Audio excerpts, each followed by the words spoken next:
Hey gamers, and welcome again to World 1-1, where I analyse the opening levels from a number of video games.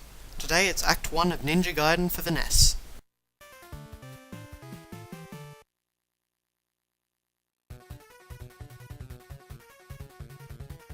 The first three enemies that you fight in Ninja Gaiden come at you in a group and are evenly spaced. This placement gives you a feel for how fast you can attack and how much recovery time you have in between sword swings. Alright, here we see some lanterns. Now the fact that these lanterns are both in the foreground and flashing hints to the player that they are more than scenery. If the player acts on this suspicion and hits one of the lanterns, they will find that they are in fact item pickups. Here, the use of the dog enemy, which is low to the ground and cannot easily be hit by normally swinging your sword, subtly suggests to the player that you can crouch and also attack at the same time. I find that whenever I see a short enemy, I intrinsically push down on the D-pad. I think the incorporation of this enemy type so early in the level is an attempt at teaching the player that they can crouch and attack simultaneously, which was certainly not common at the time.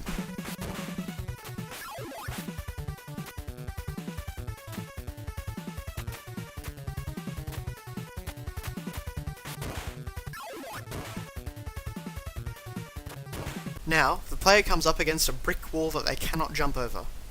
Firstly, note the top of the billboard that says the word GO and has an arrow pointing right. This reassures the player that they must cross the roadblock and haven't simply missed something earlier in the level. Naturally, your first instinct is to jump at it. When the player jumps, however, they'll find that Ryu actually clings to the wall. If the player presses the jump button again, then they will jump at and cling to the billboard, and from there they can jump over to the ledge. The arrangement of the wall and billboard teaches the player how to both cling to walls and perform the very important wall jump maneuver.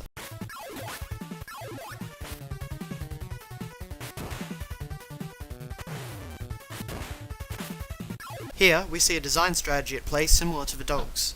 We have an enemy standing on a high platform which the player cannot reach. This subconsciously suggests to the player that they might be able to jump and attack at the same time. And thus, the player learns one of the most useful techniques in the game.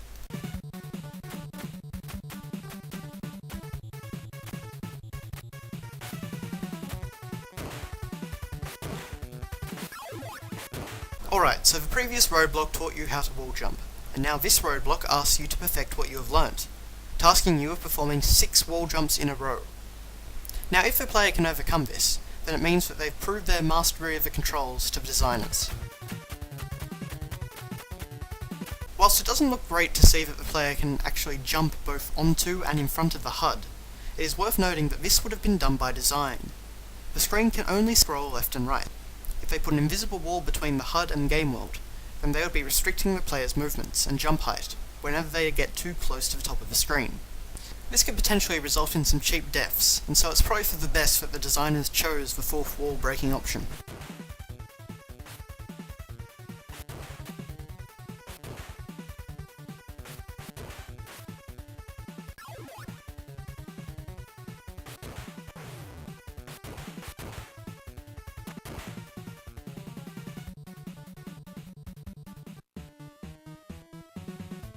Whilst this boss is very simple, it does make use of the wall jump mechanic that the player has just learnt.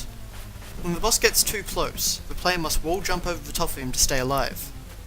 While this enemy isn't particularly interesting or fun to fight, he does what he's designed to do: test the player's basic mastery of the controls.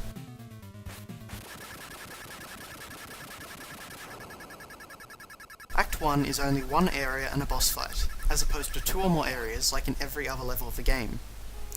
As Ninja Gaiden lacks a save feature or level select, the player will be revisiting Act 1 every single time they start up the game, so keeping it as short as possible does 2 things. It allows new players to quickly settle into the game's rhythm, whilst also allowing experienced players to breeze through and get back into the swing of things.